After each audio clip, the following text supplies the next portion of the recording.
തിരുവചനാടിസ്ഥാനത്തിൽ പൗരോഹിത്യം എന്ന വിഷയത്തെ ആസ്പദമാക്കി പാസ്റ്റർ വി എ തോമസ് ആധികാരികമായി നടത്തിയ നാം ഏറ്റവും സന്തോഷമുള്ളവരായി തീർന്നിരിക്കുകയാണ്.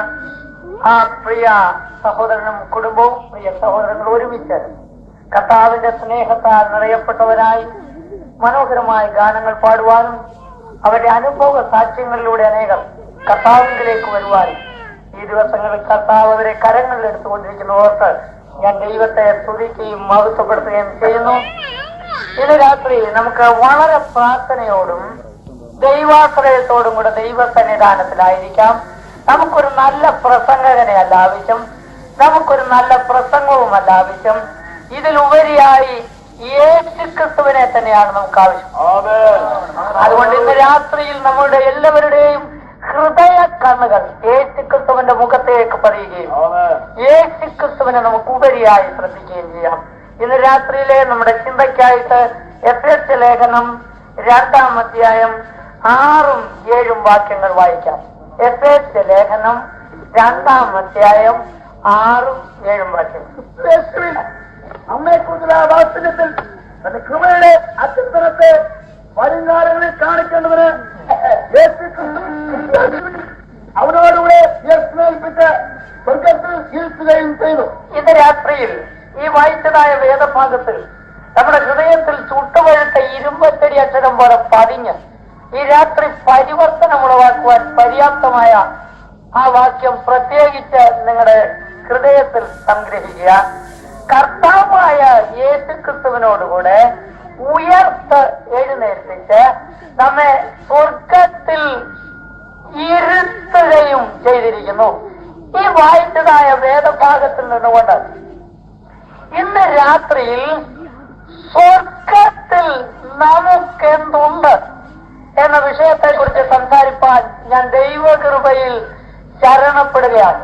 ഈ പ്രാവശ്യത്തെ ഈ സുവിശേഷ യോഗം പിരിയുമ്പോൾ സ്വർഗീയ കനാനിലേക്കുള്ള യാത്രയിൽ ഒരു പ്രാവശ്യം കൂടെ പുതുബലം ഉൾക്കൊണ്ട് പ്രത്യാശ വർദ്ധിപ്പിച്ച് പിരിയുകയാണെങ്കിൽ അനന്തര ദിനങ്ങളിൽ നമുക്ക് ഏറ്റവും അനുഗ്രഹീതമായി ഈ മരുഭൂ പ്രയാണം തുടരുവാൻ കഴിയും. പ്രിയപ്പെട്ടവരെ, എഫേസ്യ ലേഖനത്തിൽ നിന്നുകൊണ്ട് നാം ചിന്തിക്കുകയാണെങ്കിൽ അതിക്രമങ്ങളാലും പാപങ്ങളാലും മരിച്ചവരായിരുന്ന നിങ്ങളെയും അവൻ ഉയർപ്പിച്ചു എന്ന് പറഞ്ഞുകൊണ്ടാണ് എഫേസ്യ ലേഖനം 2-ാം അധ്യായം ആരംഭിക്കുന്നത്.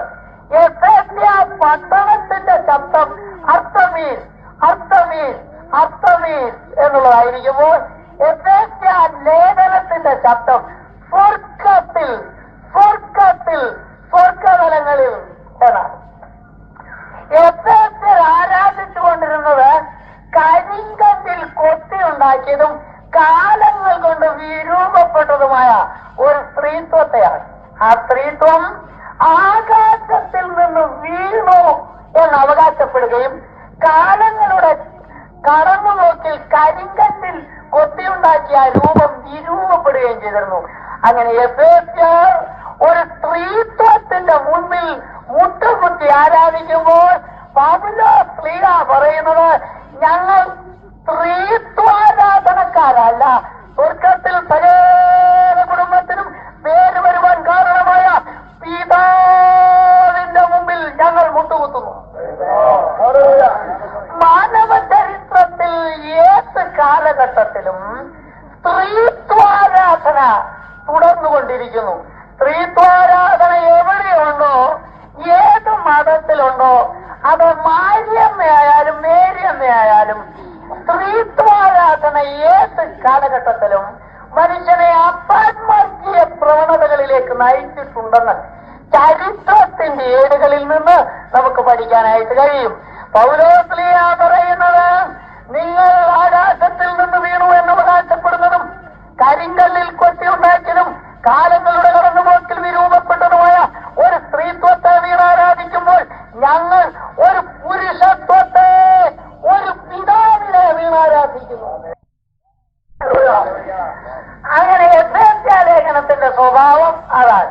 എഫേസ്യ ലേഖനം 2-ാം അധ്യായം ആരംഭിക്കുന്നത് അതിക്രമങ്ങളാലും പാപങ്ങളാലും മരിച്ചിരിക്കുന്ന ആത്മലോകത്തിലെ ഒരു ജീവശവത്തിന്റെ കഴിവാറിച്ച ചിത്രം വരച്ചുകൊണ്ട് ആരംഭിക്കുന്നെങ്കിലും ആ ചിത്രം അവിടെ അവസാനിക്കാതെ ആ പാപത്തിന്റെ കരിവാളിപ്പ് നിറഞ്ഞ ആ ജീവശവത്തെ നിത്യതയിൽ പിതാവായ ദൈവത്തിന്റെ മടിയിൽ നിന്ന് ചടിച്ചിറങ്ങിയ ക്രൈനിന്റെ കൊളുത്തുകൾ കൊണ്ട് കൊളുത്തിയെടുത്തവരെ ഉയർത്തി സ്വർഗ. പ്രിയപ്പെട്ടവരെ, ആത്മീയമായ ഭാഷയിൽ ദൈവവചനത്തിന്റെ ആഴത്തിൽ നിന്നുകൊണ്ട് പഠിച്ചാൽ കർത്താവായ യേശു ക്രിസ്തു ഒരു വ്യക്തിയുടെ ഹൃദയത്തിലേക്ക് വന്നു കഴിയുമ്പോൾ, ഒരു വ്യക്തി യേശു ക്രിസ്തുവിനായി കഴിയുമ്പോൾ ആത്മീയമായി ഇപ്പോൾ തന്നെ ആ വ്യക്തികൾ സ്വർഗത്തിൽ ഇരുത്തപ്പെട്ടിരിക്കുന്നു. ഇനി നാം അക്ഷരീക സ്വർഗത്തിൽ പോകും. ഇന്ന് രാത്രി നമ്മുടെ പ്രത്യാശ വർദ്ധിക്കുകയാണെങ്കിൽ അതിക്രമങ്ങളാലും പാപങ്ങളാലും മരിച്ചവരായി ഈ ലോകമാകുന്ന വലിയ ശവപ്പറമ്പിൽ ജീവശവങ്ങളായി നാം അടിഞ്ഞു കിടന്നപ്പോൾ കരുണാസമ്പന്നനായ ദൈവം തന്റെ മഹാസ്നേഹ നിമിത്തം യേശു ക്രിസ്തുവാകുന്ന ക്രൈനിനെ പിതാവായ ദൈവത്തിന്റെ മടിയിൽ നിന്ന് ഇവിടെ കയറ്റാൻ ദൈവത്തിന്റെ കരുണയും സ്നേഹവും എന്ന കൊളുത്തുകൾ നമ്മുടെ മേൽ വീണ് ഈ നാറ്റം പിടിച്ച തേറ്റുകണ്ടത്തിൽ നിന്ന് നമ്മെ ഉയർത്തി തന്റെ പുത്രന്റെ തിരുനെഞ്ചിലെ രക്തത്താൽ നമ്മെ കഴുകിയെടുത്ത് യേശു ക്രിസ്തുവിനോട് കൂടെ ഇപ്പോൾ തന്നെ നമ്മെ ആത്മീക സ്വർഗത്തിൽ ഉയർത്തെഴുന്നേൽപ്പിച്ച് ഇരുത്തിയിരിക്കുന്നു. ഇപ്പോൾ തന്നെ യേശു ക്രിസ്തുവിനോട് കൂടെ സ്വർഗതലങ്ങളിലിരിക്കുന്നു. ഇനിയും നാം അക്ഷരീക സ്വർഗത്തിൽ പോകും. നാം ഈ വായിച്ച വേദഭാഗത്തിലേക്ക് വരുമ്പോൾ സ്വർഗത്തിൽ നമുക്ക് എന്തുണ്ടെന്നുള്ള ഒന്നാമത്തെ ചിന്തയിൽ സ്വർഗത്തിൽ നമുക്ക് പേരുണ്ട്.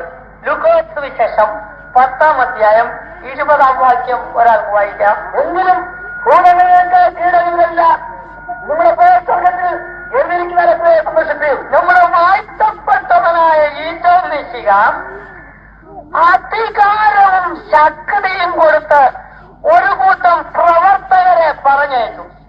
അവർക്ക് കർത്താവ് അധികാരവും കൊടുത്തു, ശക്തിയും കൊടുത്തു. അധികാരവും ശക്തിയും തമ്മിൽ വ്യത്യാസമുണ്ട്. ഇത് രണ്ടും കൂടെ കിട്ടിയാൽ യേശുക്രിസ്തുവിന്റെ നാമത്തിൽ എന്തും പ്രവർത്തിക്കാൻ കഴിയും. ചിലപ്പോൾ ടണ്ണ് കണക്കിന് ലോഡ് വഹിച്ചുകൊണ്ട് ഒരു ലോറി ഇങ്ങോട്ട് വരുമ്പോ ഞാൻ യൂണിഫോമിൽ സ്റ്റോപ്പ് ഇങ്ങനെ കൊണ്ട് പിടിച്ചാൽ ആ ലോറി അവിടെ നിൽക്കും. അപ്പോൾ അധികാരത്തിന്റെ മുമ്പിൽ ശക്തി നിൽക്കും. അവർ കർത്താവ് അവർക്ക് അധികാരവും കൊടുത്തു, ശക്തിയും കൊടുത്തു. അതിനാൽ ഒരു ശക്തിയേറിയ പ്രവർത്തനം കഴിഞ്ഞിട്ട് ഈശോ മിശിഹായുടെ അടുക്കൽ വന്ന് റിപ്പോർട്ട് സമർപ്പിച്ചു. ഭൂതങ്ങൾ പോലും ഞങ്ങൾ കൈവച്ച് പ്രാർത്ഥിച്ചാൽ വിട്ടുപോകുന്നു. അങ്ങനെ ഭൂതങ്ങൾ പോലും ഞങ്ങൾക്ക് കീഴ്പ്പെടുന്നു എന്ന് പറഞ്ഞപ്പോൾ യേശുക്രിസ്തു പറഞ്ഞു, ഭൂതങ്ങൾ നിങ്ങൾക്ക് കീഴ്പ്പെടുന്നതിലല്ല, നിങ്ങളുടെ പേര് സ്വർഗത്തിൽ എഴുതിയിരിക്കാൻ സന്തോഷിപ്പിക്കും. ഈ ആത്മീയ മണ്ഡലത്തിൽ തന്നെ സ്ഥിരം ഭൂതമിറക്കലും കൊണ്ട് നടക്കുന്ന ആളുകളുണ്ട്. എന്നാൽ ഭൂതങ്ങളെ ഇറക്കണം കയറിയാൽ,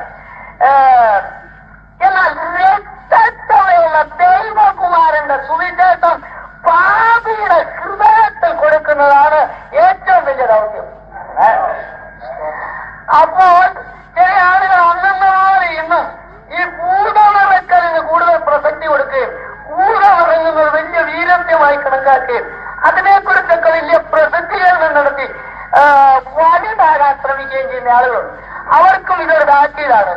ഭൂതങ്ങൾ നിങ്ങൾക്ക് കീഴ്പ്പെടുന്നതിലല്ല, നിങ്ങളുടെ പേര് സ്വർഗത്തിൽ എഴുതിയിരിക്കുക. സന്തോഷിക്കും.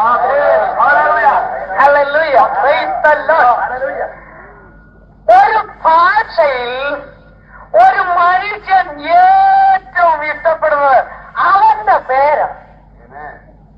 ഒരു ഓൾപോസ്റ്റ് വായിച്ചാലും നോട്ടീസ് വായിച്ചാലും മാധ്യമം നോക്കിയാലും പുസ്തകം നോക്കിയാലും അവരാദ്യം നോക്കുന്ന എന്റെ പേരുണ്ടോ, ഇല്ലെങ്കിൽ ഒരു വല്ലാത്ത വിഷമം. അപ്പോൾ ലോകത്തിലെ ഏത് മനുഷ്യനും ഏത് ഭാഷയിലും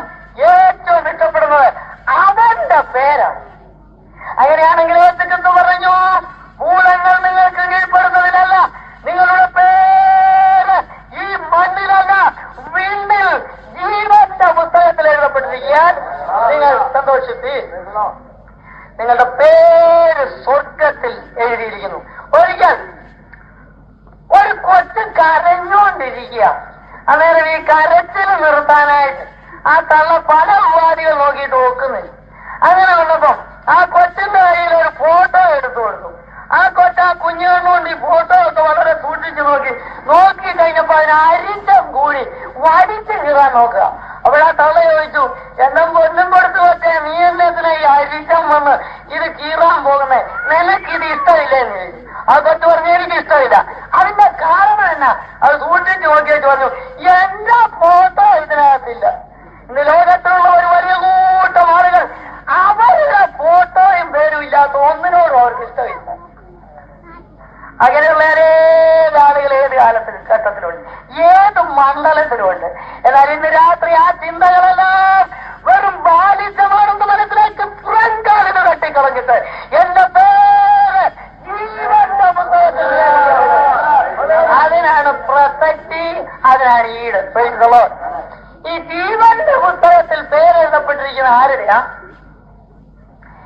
സ്കൂളിലായാലും വിദ്യാലയത്തിലായാലും ഫാക്ടറികളിലായാലും ഈ മരിച്ചവന്റെ കോളത്തിൽ വെളിവുള്ളവൻ ജീവിക്കുന്നുവെന്ന് പേരെഴുതിയത്. അതുപോലെ തന്നെ ഈ ജീവനുള്ള വ്യക്തിയുടെ കോളത്തിൽ മരിച്ചവന്റെ പേരും എഴുതാറില്ല. അപ്പൊ ജീവന്റെ പുസ്തകത്തിൽ പേരുള്ള ആരാണെന്ന് ചോദിച്ചാൽ യേശു ക്രിസ്തുവിനെ കൈക്കൊണ്ട് അവന്റെ നാമത്തിൽ വിശ്വസിച്ച് കഴിയുമ്പോൾ ആ വ്യക്തിയുടെ പേര് ജീവന്റെ പുസ്തകത്തിൽ ദൈവം എഴുതുന്നത്. ഇന്ന് രാത്രി വരെയും നിങ്ങൾ യേശു ക്രിസ്തുവിൽ അല്ലെങ്കിൽ യേശു ക്രിസ്തു നിങ്ങളിൽ ഇല്ലെങ്കിൽ നിങ്ങളുടെ പേര് ദേവാലയത്തിൽ കണ്ടെന്ന് വരാം, സ്കൂളുകളിൽ കോളേജുകളിൽ കണ്ടെന്ന് വരാം, നിങ്ങളുടെ പേരുകൾ ഫാക്ടറികളിൽ കണ്ടെന്ന് വരാം, മറ്റു പലയിടത്തും കണ്ടെന്ന് വരാം. ഇന്ന് രാത്രി ഉറപ്പിച്ച് പറയട്ടെ, നിങ്ങളുടെ പേര് സ്വർഗത്തിലെ ദൈവത്തിന്റെ ജീവപുസ്തകത്തിനകത്ത് ഇല്ല. എന്നാൽ ഇന്ന് രാത്രിയിൽ നിങ്ങളുടെ ഹൃദയത്തിന്റെ സാക്ഷ നിങ്ങൾ അകത്തു നിട്ടിരിക്കുകയാണ്. നിങ്ങളുടെ കരം കൊണ്ട് ആ ഹൃദയത്തിന്റെ സാക്ഷ എടുത്ത് മുട്ടും മടക്കൂ, ഹൃദയം തുറക്കൂ, യേശുവിനെ സ്വന്തം രക്ഷിതാവായി സ്വീകരിക്കൂ. നിങ്ങളുടെ ഹൃദയം ഈ മണ്ണിൽ വെച്ച് യേശു ക്രിസ്തുവിന് വേണ്ടി തുറക്കുന്ന നിമിഷത്തിൽ, നിങ്ങളുടെ തലയ്ക്ക് മുകളിൽ അതേ നിമിഷത്തിൽ ജീവന്റെ പുസ്തകം ദൈവം തുറക്കുകയും നിങ്ങളുടെ പേര് ഈ രാത്രി ജീവന്റെ പുസ്തകത്തിൽ എഴുതി. Hallelujah, praise the Lord, hallelujah.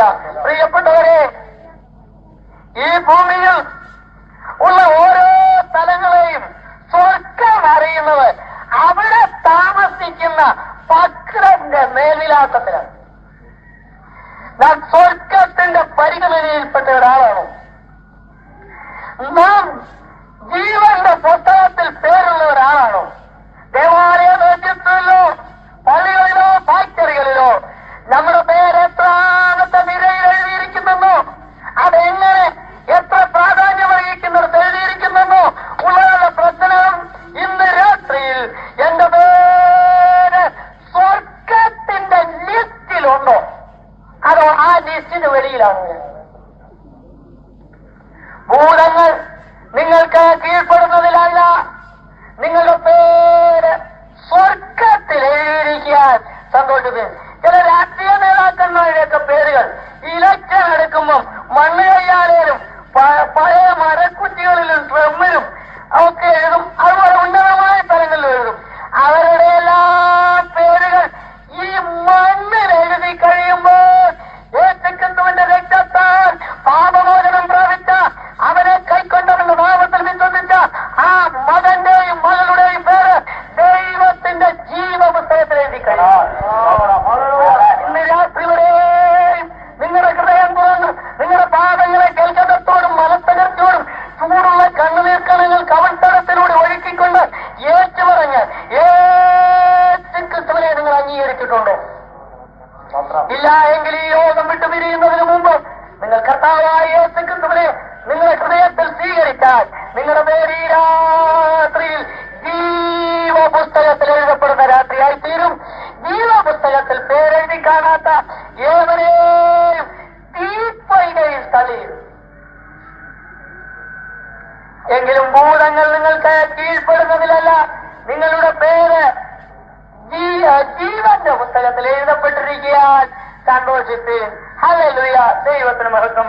രണ്ടാമതായിട്ട് നമ്മൾ ചിന്തിക്കുമ്പോൾ സ്വർഗത്തിൽ നമുക്ക് പൗരത്വമുണ്ട്. എഫേസ്യ ലേഖനം 3-ാം അധ്യായം 20-ാം വാക്യം വായിക്കാം. എന്നാൽ ഞാൻ ചോദിക്കുന്നവരും 3-ാം അധ്യായം ചരിത്ര 3 നമ്മുടെ പൗരത്വമോ സ്വർഗത്തിലാകുന്നു. അവിടെ നിന്ന് കർത്താവായ യേശുക്രിസ്തു രക്ഷിതാവായി വരുമെന്ന് നാം കാത്തിരിക്കുന്നു. നമ്മുടെ പൗരത്വമോ സ്വർഗത്തിലാകുന്നു. അവിടെ നിന്ന് കർത്താവായ യേശുക്രിസ്തു രക്ഷിതാവായിട്ട് വരുമെന്ന് നാം കാത്തിരിക്കുന്നു. ഫിലിപ്പിയക്കാരാഗ്രഹത്തിൽ ബന്ധിതനായിരിക്കുന്ന പൗലോസ് പലപ്പോഴും തലയുയർത്തി നോക്കുമ്പോൾ ആ കാരാഗ്രഹത്തിന്റെ പരിസര പ്രദേശങ്ങളിൽ ധാരാളം റോമൻ കോളനികൾ അവനെ കാണാൻ കഴിഞ്ഞിരുന്നു. ഞാനൊരു റോമ പൗരനാണെന്നുള്ള അഭിമാനത്തോടുകൂടെ തലയുയർത്തി നടക്കുന്ന അനേക റോമൻ പൗരന്മാരെ പൗലോസ്ലിയ കണ്ടിട്ടുണ്ട്. എന്നാൽ പൗലോസ്ലിയ ഇവിടെ നിന്നുകൊണ്ട് പറയുന്നത് നമ്മുടെ പൗരത്വമോ സ്വർഗത്തിലാകുന്നു. ആ റോമൻ പൗരന്മാർ അവരുടെ പൗരത്വത്തിൽ വിശ്വസിച്ചിരുന്നപ്പോൾ, അതിലഭിമാനിച്ചിരുന്നപ്പോൾ, അതിലാശ്രയിച്ചിരുന്നപ്പോൾ ചക്രവർത്തിയുടെ മുഖം കണ്ട് നേരിട്ട് കാര്യം പറയാൻ കഴിവുള്ള ആ റോമൻ പൗരത്വത്തിൽ അവർ പ്രശംസിച്ചുകൊണ്ടിരുന്നപ്പോൾ പൗലോസ് വിളിച്ചു പറയുകയാണ്, നമ്മുടെ പൗരത്വമോ സ്വർഗത്തിലാകുന്നു. അവിടെ നിന്ന് കർത്താവായ യേശുക്രിസ്തു രക്ഷിതാവായിട്ട് വരും എന്ന് നാം കാത്തിരിക്കുന്നു. ഒരു വ്യക്തിയെ സംബന്ധിച്ചിടത്തോളം ഒരു രാജ്യത്തിന്റെ പൗരനായി തീരണമെങ്കിൽ ആ വ്യക്തി ആ രാജ്യത്തിന്റെ പ്രജയായി ജനിച്ചിരിക്കണം. ജനനത്താലാണ് ആ രാജ്യത്തിന്റെ പൗരത്വം ഒരു വ്യക്തിക്ക് ലഭിക്കുന്നത്. അതല്ലെങ്കിൽ ആ രാജ്യത്തിന്റെ നിയമസംഹിതയ്ക്ക് പരിപൂർണമായി തന്നെ സമർപ്പിച്ച് ആ നിലയിൽ പൗരത്വം അവകാശപ്പെടുത്താം. അങ്ങനെയും പൗരനായി തീരാം. സ്വർഗരാജ്യത്തിന്റെ പൗരനായിട്ട് ഒരു വ്യക്തി തീരുന്നത് അമ്മയുടെ ഉദരത്തിൽ നിന്ന് പിറക്കുന്ന ശാരീരിക ജനനം വഴിയല്ല, ദൈവത്തിന്റെ ജീവനിൽ നിന്ന് ഉയരത്തിൽ നിന്ന് വീണ്ടും ജനനം വഴിയാണ് ഒരു വ്യക്തി സ്വർഗത്തിന്റെ പൗരനായിട്ട് തീരുന്നത്.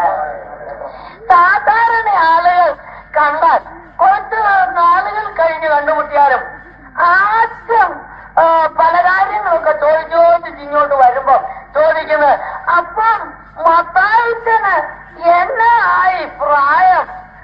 ആളുകൾ ഏറ്റവും കൂടുതൽ അന്വേഷിക്കുന്നത് എന്നാ ആയി പ്രായം. എന്റെ പ്രിയപ്പെട്ടവരെ, നിങ്ങൾ ഈ മണ്ണിലേക്ക് ജനിച്ച് ജീവിക്കാൻ തുടങ്ങിയിട്ട്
കാര്യത്തിനും വെളിയിലാണ് നീ എന്നർത്ഥം.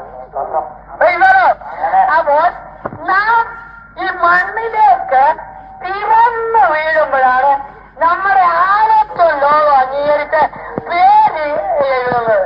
എന്നാൽ അതുപോലെ തന്നെ ദൈവരാജ്യത്തിൽ നമ്മെ പരിഗണനയ്ക്കെടുക്കുന്നത് ശരീരാർത്ഥത്തിൽ പിറന്നു വീഴുമ്പോഴല്ല, വീണ്ടും ജനനത്താൽ ദൈവത്തിൽ നിന്ന് ദൈവിക ജീവനിൽ ജനിച്ചു വീഴുന്നത് മുതലാണ് ദൈവം നമ്മളെ അംഗീകരിക്കുന്നത്. അപ്പൊ 97-ാമത്തെ വയസ്സിലാണ് ഒരപ്പൂപ്പൻ വീണ്ടും ജനിച്ചതെങ്കിൽ ദൈവത്തിന്റെ പരിഗണനയ്ക്ക് അയാൾക്ക് 1-ാം വർഷം തൊട്ട് ദൈവം കൂടുക. വയസ്സ് 97 ഉണ്ടെങ്കിലും അയാൾ വീണ്ടും ജനിച്ച ആ ആണ്ടുമാസ തീയതി തൊട്ടാണ് ദൈവത്തിന്റെ കണക്കിൽ അയാളുടെ പ്രായം കൂടുന്നത്. അപ്പൊ മക്കളെ, എനിക്ക് 97 വയസ്സുണ്ടെന്ന് പറഞ്ഞാലും ദൈവം പറയും നിനക്ക് 1 വയസ്സേ ആയുള്ളൂ, ഇപ്പോഴാണ് നീ വീണ്ടും ജനിച്ചത്. അതുവരെയും അവന്റെ ജീവിതം ദൈവത്തിന്റെ പരിഗണനയിലുള്ളതല്ല, പരിഗണനയിലില്ല. ഹല്ലേലൂയ. അങ്ങനെ വീണ്ടും ജനനം വഴി സ്വർഗത്തിന്റെ പൗരത്വം പ്രാപിച്ച വ്യക്തികൾക്കായി ഞാൻ ദൈവത്തെ സ്തുതിക്കുന്നു. ഹല്ലേലൂയ. ഈ ലോകത്തിൽ നിങ്ങൾക്ക് പേരും പെരുമയും ഇല്ലെങ്കിലും സ്വാധീനതയും ശക്തിയും ഇല്ലെങ്കിലും നിങ്ങൾ ആരാരും അറിയപ്പെടാത്ത വ്യക്തിയാണെങ്കിൽ തന്നെയും ഈ രാത്രി ഞാൻ ഉറപ്പിച്ചു പറയട്ടെ, നമ്മുടെ പൗരത്വമോ സ്വർഗത്തിലാകുന്നു. സ്വർഗത്തിന്റെ പൗരത്വമുള്ള ആളുകളാണ്. ഹല്ലേലൂയ. പൗലോസ് ഫിലിപ്പിയാക്കാരാഗ്രഹത്തിന്റെ ഉൾമുറിയിൽ കാലിനും ചങ്ങലകളാൽ ബന്ധിക്കപ്പെട്ടവനായി കാലുകൾ ആമത്തിൽ കിടക്കുമ്പോഴും പൗലോസ് പറയുകയാണ്, ഞാൻ സ്വർഗത്തിന്റെ പൗരനാണ്. ഈ പൗരത്വമുള്ള ആളുടെ കാലെന്തിനാ ആമത്തിലിട്ടിരിക്കുന്നത്, കയ്യിലെന്തിനാ കാലിനുമ്പി ചങ്ങലകളെന്ന് ചോദിച്ചാൽ അതിന്റെ മറുപടി, പച്ചപ്പൈമരക്കുരുത്ത് ചുമന്നുകൊണ്ട് ഒരു ചതഞ്ഞ നായ്ക്കളെ കയ്യിൽ പിടിച്ചുകൊണ്ട് വീടും എഴുന്നേറ്റും ഗോൽഗോഥായുടെ കയറ്റം കയറി ആ ക്രൂശിന്റെ മരിച്ചടക്കപ്പെട്ട് ഉയർത്തെഴുന്നേറ്റ ക്രിസ്തു, ക്രൂശിക്കപ്പെട്ട ക്രിസ്തുവിന് ചങ്ങല ധരിക്കുന്ന സ്ഥാനാവലിയെ വേണം. Hallelujah. Praise the Lord. Hallelujah. ആകയാൽ പൗലോസ് കാരാഗ്രഹത്തിൽ കിടക്കുമ്പോഴും കാലുകൾ ആമത്തിൽ കിടക്കുമ്പോഴും ഞാനൊരു കുറ്റവാളിയല്ല, ഞാൻ സ്വർഗത്തിന്റെ പൗരനാണെന്നുള്ള ബോധത്തിൽ അവിടെ പൗലോസ് അവിടെ വെച്ച് ഞാൻ ഏറെ എഴുതിക്കൊണ്ടിരിക്കുമോ യഥാർത്ഥത്തിലുള്ള വിശുദ്ധരും വിശ്വാസികളിലും ഇങ്ങനെ എഴുതുമ്പോൾ കാലിനുമ്പി അങ്ങനെ പുറോട്ട് പിടിക്കുക. പൗലോസ് ഇങ്ങനെ എഴുതുവാൻ ഉപയോഗിക്കുന്ന എന്റെ കൈകളെ ബന്ധിക്കുവാൻ കാരാഗ്രഹത്തിലെ കാലിനുമ്പി ഞങ്ങളെ കഴിയും. പക്ഷേ ഞാൻ ഈ എഴുതി വിടുന്ന ദൈവവചനത്തിനോ ബന്ധനമില്ല. ആ കാരാഗ്രഹത്തിൽ ബന്ധനസ്ഥനായി താൻ കിടക്കുമ്പോഴും താൻ ഭയപ്പെട്ടിരുന്നില്ല, നിരാശപ്പെട്ടിരുന്നില്ല, പതറിപ്പോയിരുന്നില്ല, ചൂളിപ്പോയിരുന്നില്ല. അവിടെ ഞാൻ പറയുന്നു, ഞാൻ സ്വർഗത്തിന്റെ പൗരനായി ഈ ജയിലിനകത്തും തുടരുന്നു. ഹല്ലേലൂയ. Praise the lord. സുവിശേഷത്തോടുള്ള ആ പൗരത്തിന്റെ ഹൃദയങ്ങളായ സ്നേഹവും അവന്റെ ഹൃദയമനുഷ്യനിൽ പതിഞ്ഞ ആ ദർശനത്തിന്റെ ആഴവുമാണ് ആ കാരാഗ്രഹത്തിന്റെ ഉൾമുറിയിലും പൗലോസിനെ അഴലാതെ നിർത്തിയത്. ഹല്ലേലൂയ. ഇന്ന് രാത്രിയിൽ പ്രിയപ്പെട്ടവരെ, നാം നമ്മുടെ ജീവിതഗതിയിൽ ഉറച്ചു മുന്നോട്ട് പോകേണ്ടതിന് ഈ പ്രത്യാശയേറിയ ഈ സ്ഥാനം നാം മുറുകെ പിടിക്കുക. നമ്മുടെ പൗരത്വമോ സ്വർഗത്തിലാകുന്നു. തുടർന്ന് നാം വായിക്കുമ്പോൾ നമുക്ക് സ്വർഗത്തിൽ എന്തുണ്ട്? സ്വർഗത്തിൽ നമുക്ക് ഒരു ശ്രേഷ്ഠ മഹാപുരോഹിതനുണ്ട്. വായിക്കാം. എബ്രായ ലേഖനം 4-ാം അധ്യായം 14-ാം വാക്യം വായിക്കൂ. ആകയാൽ ദൈവത്തിനായ യേശു ആകാശത്തിൽ കൂടി കടന്നുപോയൊരു ശ്രേഷ്ഠ മഹാപുരോഹിതനായി നമുക്കുള്ളത് കൊണ്ട് ഞാൻ അവസ്ഥകാര്യം മുഴുവപ്പെടുത്തിക്കൊള്ളുക. ഈ വായിച്ചതായ വേദ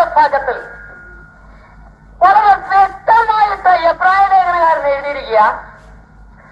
ആകയാൽ ആകാശങ്ങളിൽ കൂടെ കടന്നു പോയോരും ശ്രേഷ്ഠ മഹാപുരോഹിതൻ നമുക്കുള്ളതുകൊണ്ട്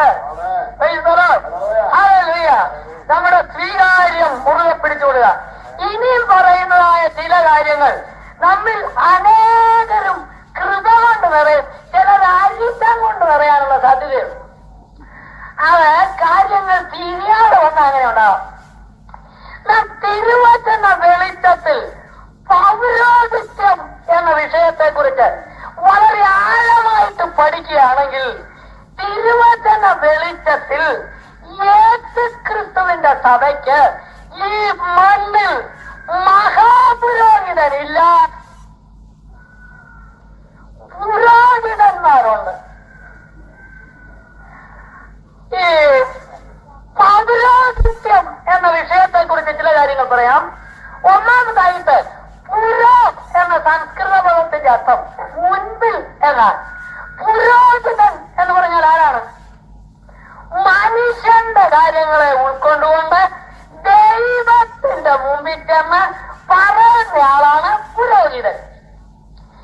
പാവനനായ ദൈവത്തിനും പാവനനായ മനുഷ്യനും പാപം പ്രവേശിക്കുന്നതിന് മുൻപ് പൗരോഹിത്യം ഇല്ലായിരുന്നു, പൗരോഹിത്യം വേണ്ടായിരുന്നു. യഹോവയായ ദൈവം വെയിലാറുമ്പോൾ ഏദൻ തോട്ടത്തിലേക്ക് ഇറങ്ങി വരുമ്പോൾ യഹോവയായ ദൈവത്തിന്റെ കാലൊച്ച കേൾക്കുമ്പോൾ ആദമും ഹവ്വയും കാൽച്ചുവട്ടിച്ചെന്ന് നിൽക്കും. ആ വ്യവസ്ഥിതിയിൽ സൃഷ്ടിച്ച മനുഷ്യരിൽ പൗരോഹിത്യം ഇല്ലായിരുന്നു, പൗരോഹിത്യം വേണ്ടായിരുന്നു. അപ്പോൾ ദൈവം പൗരോഹിത്യം സ്ഥാപിക്കാൻ കാരണം പാപിയായ മനുഷ്യനും പാവനനായ ദൈവത്തിനും മധ്യേ പാപ നിമിത്തം ബന്ധം നഷ്ടപ്പെട്ടപ്പോഴാണ് പൗരോഹിത്യം വേണ്ടി വന്നത്. അപ്പോൾ പാവനനായ ദൈവത്തിനും പാപിയായ മനുഷ്യനും പാപം ഘട്ടമിട്ടപ്പോൾ, പാപം നദിച്ചുവൻ ഉയർത്തിയപ്പോൾ, പാപം മതിലുയർത്തിയപ്പോൾ പാപികളായ മനുഷ്യർക്ക് നേരിട്ട് പാവനനായ ദൈവത്തിലേക്ക് ചെല്ലാൻ പാപം നിമിത്തം കഴിയാതെ വന്നപ്പോൾ പാവനനായ ദൈവത്തിനും പാപിയായ മനുഷ്യനും പൗരോഹിത്യം ദൈവത്താൽ സ്ഥാപിച്ചു കൊടുത്തു. അങ്ങനെയാണ് പൗരോഹിത്യം മനുഷ്യർക്ക് നിയമിക്കപ്പെട്ടത്. പൗരോഹിത്യത്തിന്റെ ഒന്നാം ഘട്ടം അത് രക്തച്ചൊരിച്ചിലോടുകൂടിയ ബലിയോടുകൂടെ ഏത് വ്യക്തികൾക്കും ഏത് സമയത്തും നേരിട്ട് ദൈവത്തിലേക്ക് ചെല്ലായിരുന്നു. അവിടെ സ്ഥിതിവ്യത്യാസമൊന്നും ആദ്യഘട്ടത്തിലില്ലായിരുന്നു. അതുകൊണ്ടാണല്ലോ കായീനും ഹാബേലും ഒരേ നിലയിൽ യാഗമായി യഹോവയുടെ സന്നിധിയിലേക്ക് ചെന്നു. എന്നാൽ കായീനെ ദൈവം അംഗീകരിക്കാഞ്ഞ് അത് അവന്റെ അവസ്ഥക്കൊത്ത യാഗമാണ്, ദൈവത്തിന്റെ വ്യവസ്ഥക്കൊത്ത അല്ലാഞ്ഞുണ്ട്. അപ്പോൾ പൗരോഹിത്യത്തിന്റെ ഒന്നാം ഘട്ടത്തിൽ